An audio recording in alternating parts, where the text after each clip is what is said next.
జగిత్యాల జిల్లా ధర్మపురిలో మాజీ DCMS chairman ఎల్లాల Srikanth Reddy శనివారం ప్రెస్ మీట్లో పాల్గొన్నారు. ఈ సందర్భంగా ఆయన మాట్లాడుతూ గతంలో ఎన్నడూ లేని విధంగా ధర్మపురి ప్రాంతంలో పెద్ద కుంభకోణం బయటపడిందన్నారు.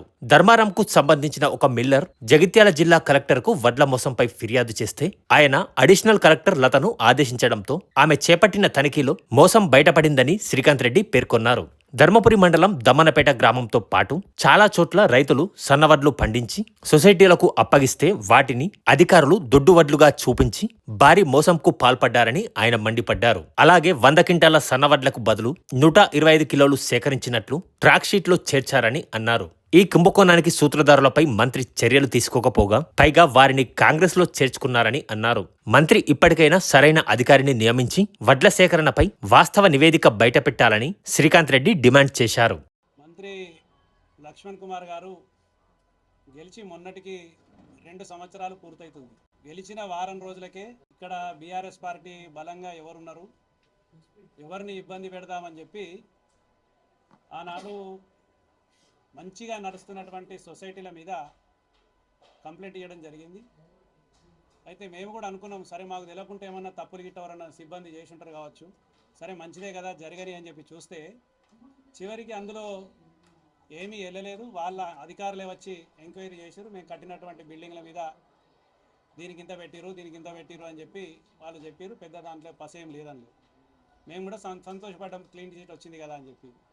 కానీ వారు గెలిచినాక వారికి పూర్తి స్థాయిలో నియోజకవర్గం మీద అవగాహన వచ్చిన తర్వాత 2 సంవత్సరాలకు ధర్మపురిలో మొట్టమొదటిసారిగా కుంభకోణం అనేది మనం చూస్తూ ఉన్నాం. ఇక్కడ ఉన్నటువంటి వాళ్ళం 20-25 సంవత్సరాలకు వెళ్ళి రాజకీయాల్లో ఉన్నాము. మీరు కూడా పాత్రికేయ వృత్తిలో ఉన్నారు. ఎప్పుడు కూడా పెద్దగా ప్రజల్ని మోసం చేయడం, తర్వాత ఇలాంటి సంఘటనలు, దోపిడీ సంఘటనలు ఎప్పుడు కూడా మనం పెద్దగా చూడలే. ఎక్కడ జరిగితే ఏదో ఒక వ్యాపారం చిన్నగా ఓ త్రాసు, ఓ మన కాంటకు ఒకటి పెట్టడమో, అయస్కాంతం పెట్టడమో, చిన్న చిన్న మోసాలు చూసినాం. కానీ ఇంత పెద్ద ఎత్తున కుంభకోణం అనేది మనం ఎప్పుడు కూడా చూడలే. మంత్రి గారు 2 సంవత్సరాలు అవుతుంది మీరు గెలిచిన తర్వాత జరిగినటువంటి పరిధి. ఇందులో ఏమైందంటే ధర్మారకు సంబంధించినటువంటి ఒక మిల్లర్ నేరుగా కలెక్టర్ గారికి కంప్లైంట్ చేస్తే కలెక్టర్ గారు అడిషనల్ కలెక్టర్ బిఎస్ లతా మేడంని దమ్మనపేట గ్రామానికి పంపడం జరిగింది. దమ్మనపేట గ్రామము పంపినప్పుడు ఆమె తనిఖీలో, ఆమె చాలా సీనియర్ ఆఫీసరు, అడిషనల్ కలెక్టర్గా ఉన్నారు.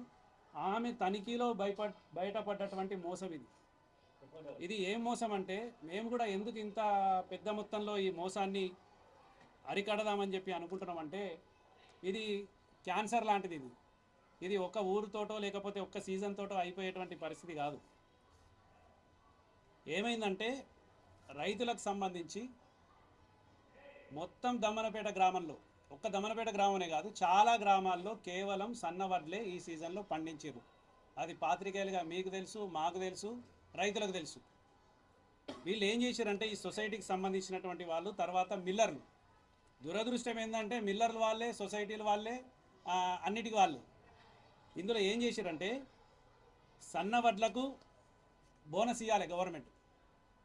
అంటే 2,380 రూపాయలకు 500 రూపాయలు కల్పిస్తుంది.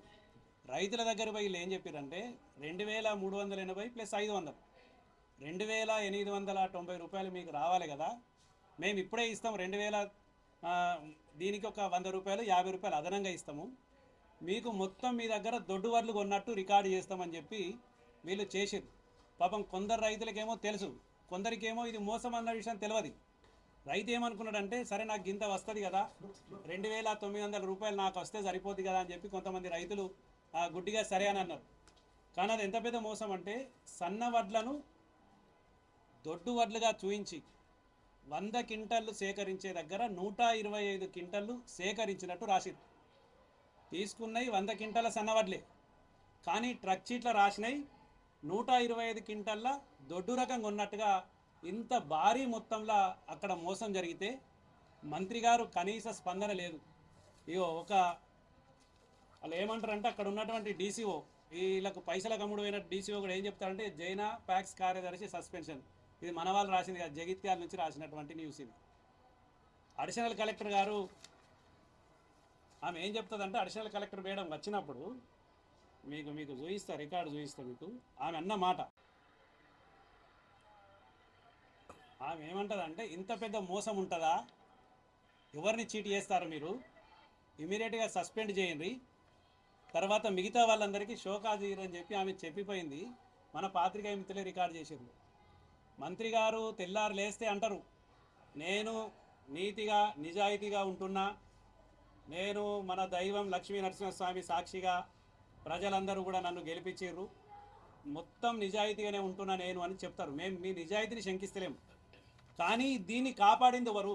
ఈ కలెక్టర్ గారికి ఒత్తిడి చేసింది ఎవరు? ఈ అడిషనల్ కలెక్టర్కి ఒత్తిడి చేసింది ఎవరు?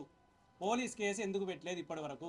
వీళ్ళ మీద ఎటువంటి చర్యలు ఇప్పటి వరకు కూడా, ఈ రోజు వరకు కూడా వీళ్ళతోటి ఎటువంటి చర్యలు కూడా తీసుకోలేదు. ఇంకా గొప్పతనం ఏంటంటే మన మంత్రి గారిది, తీసుకోకపోను వీళ్ళని పార్టీలో చేర్చుకున్నాడు. ఎవరైతే దీనికి మూలకారకుడు ఉన్నాడో ఆ జైన సొసైటీ చైర్మన్ నరేష్ కానీ వాళ్ళ నాన్నను కానీ దీన్ని అడ్డం పెట్టుకొని పార్టీలో చేర్చుకున్నాడు. అంటే రేపు ఎటు తీసుకుపోతారు మీరు ధర్మపురిని? గతంలో మేము చూసినాం, షికారి విశ్వనాథం గారు ఇక్కడ ఎమ్మెల్యే ఉండే, రత్నాకర్ రావు గారు ఎమ్మెల్యే ఉండే, మంత్రి ఉండే, మొన్నటి వరకు కొప్పులీశ్వర్ గారు ఎమ్మెల్యే ఉండే, మంత్రి ఉండే, ఇప్పుడు మీరున్నారు. కానీ ఈ కుంభకోణాలను సమర్థించిన గతంలో ఎవరు కూడా నాయకులు లేరు. మీకు నిజాయితీ, మీ నిజాయితీని మేము శంకించద్దు అనుకుంటే మీరు వీళ్ళ మీద ఏం చర్యలు తీసుకుంటారు? ఎంత క్లియర్గా ఉందంటే, అక్కడ పోతే ఊర్లో ఎవరైనా చెప్తారు, మీ ఊర్లో రైతులు ఏ వడ్లు పెట్టిరా అంటే దొడ్డు వడ్లు పెట్టిరా, సన్న వడ్లు పెట్టిరా అంటే చెప్తారు. 23వ తారీఖు నాడు జరిగితే, నవంబర్ 23వ తారీఖున జరిగితే ఈ రోజు వరకు కూడా అధికారులే చెప్తారట, మళ్ళీ పోయి మీరు దొడ్డు వడ్లే అమ్మిన, దొడ్డు వడ్లే పెట్టినామని చెప్పి రైతులతో రాయించుకోమని. ఇంత దుర్మార్గం, దొంగలు అందరూ కలిసి చేస్తే మీరు దాన్ని సమర్థిస్తే రేపు ఇది ఎక్కడికి దారితీస్తుంది అంటే, రేపు ఇది ఏదో చిన్న విషయము, 1-2 కోట్ల స్కామ్ అనుకునేరు. ఈ చిన్న విషయం రేపు ఏమవుతుందంటే, రేపు నిజంగా కూడా కేంద్ర ప్రభుత్వం, తెలంగాణ ప్రభుత్వం మమ్మల్ని మోసం చేస్తుంది, 100 క్వింటాలు సేకరిస్తే 125 క్వింటాలు రాస్తున్నారంటే ఇది పెద్ద మొత్తంలో మోసం జరుగుతుంది. అసలు మేము ఇక్కడ ధాన్యమే సేకరించమంటే రైతుల పరిస్థితి ఏంది?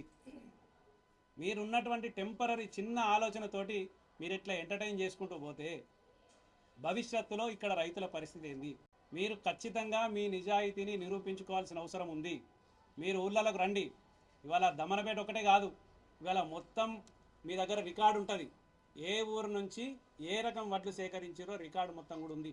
ఆ దమనపేట కానీ, తర్వాత దోనూరు కానీ, రాయపట్నం కానీ, తిమ్మాపూర్ కానీ, మా సొసైటీ పరిధిలో ఊర్లు కానీ, మీరు ఏ ఊర్లో ఏ రైతులు ఏ వడ్లు పెట్టిర్రు, తప్పు చేసినటువంటి వాళ్ళు ఎవరు, మీరు ఏ రకమైనటువంటి చర్య వాళ్ళ మీద తీసుకుంటారో స్పష్టంగా చెప్పి మీ నిజాయితీని నిరూపించుకోవాల్సిన అవసరం ఉంది. లేకపోతే క్యాన్సర్ లాగా ప్రతిదీ కూడా ఇదే విధంగా పేరుకుపోతుంది. ఇది ఒక చిన్న విషయమే కాదు. ఇది రేపు ఇట్లాంటి అవినీతి ఆరోపణలు కానీ, తర్వాత ఇట్లాంటి పనులు కానీ, ఇంత పెద్ద దొంగతనం చేస్తేనే ఏం కాలే మాకు, ఇంకా వేరే ఏం చేస్తే ఏమవుతుంది అన్నటువంటి దాంట్లో ఖచ్చితంగా కూడా పోతుంది. కాబట్టి మంత్రి గారు మీ చిత్తశుద్ధిని నిరూపించుకోరి. ఇవాళ రైతులు మొత్తం కూడా సన్నవడ్లు పండించారు, మరి దొడ్డు వడ్లు చెప్పి ట్రక్ షీట్లో ఏ విధంగా వచ్చినాయి? మీ అధికారులే షోకాదిస్తారు, అధికారులే సమానం చెప్తారు. ఇదేం పద్ధతి ఇది?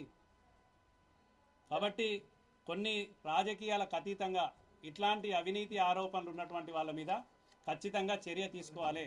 మేము ఏ తప్పు చేయకున్నా మమ్మల్ని ఇబ్బంది పెట్టినావు, ఈరోజు తప్పు చేసినటువంటి మనిషి మీ కళ్ళ ముంగట కనిపిస్తే మీరు ఎందుకు కాపాడుతున్నారో కూడా ధర్మపురి ప్రజలకు, రైతులకు స్పష్టం చేయాల్సినటువంటి అవసరం ఖచ్చితంగా ఉంది. దయచేసి మంత్రి గారు, మంచిగా ఉన్నటువంటి ధర్మపురి నియోజకవర్గం, ఈడ నీతి నిజాయితీగా అందరూ కూడా ఇక్కడి వరకు కార్యక్రమాలు నడుస్తూ ఉన్నాయి. ఏదన్నా ఉంటే చిన్న చిన్న ఆరోపణలు ఉన్నాయి, కానీ ఇంత పెద్ద మొత్తంలో మోసం చేసేటువంటి ఈ లక్షణాలు ఎక్కడా కూడా లేవు.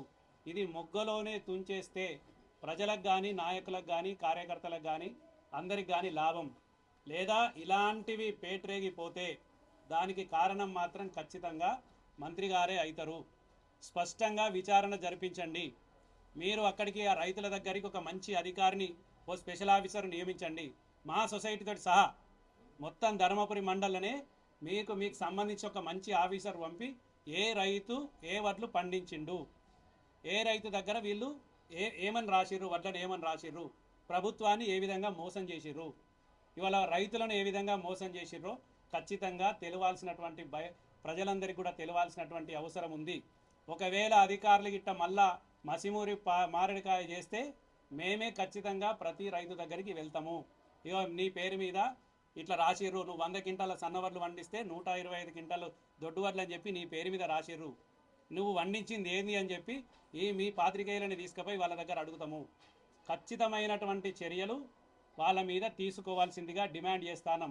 ఒక్కరిద్దరే కాదు, ఎవరు తప్పు చేసినా, మాకు సంబంధించినటువంటి వాళ్ళు కానీ ఎవరు తప్పు చేసినా భవిష్యత్తులో ఇది క్యాన్సర్ లాగా కాకుండా ఉండాలంటే, భవిష్యత్తులో తప్పు చేయాలంటే భయపడే విధంగా ఉండాలంటే కఠినమైన చర్యలు ఖచ్చితంగా తీసుకొని మీ నిజాయితీని నిరూపించుకోవాలని చెప్పి ఇవాళ మేము మీకు ఈ పత్రికా విలేకరుల సమక్షంలో మా బీఆర్ఎస్ పార్టీ అందరి తరపున మీకు ఇవాళ ఈ విషయాలన్నీ కూడా తెలియజేస్తూ ఉన్నాం. కానీ దొంగలను కాపాడే ప్రయత్నం చేస్తే భవిష్యత్తులో మాత్రం ప్రజలు ఖచ్చితంగా కూడా తిరగబడతారు. మంత్రి గారు మాత్రం దీని మీద ఏం చర్య తీసుకుంటారో మీ నిజాయితీని నిరూపించుకోవాల్సిన అవసరం ఉందని చెప్పి మరొక్కసారి తెలియజేస్తూ ఉన్నాం.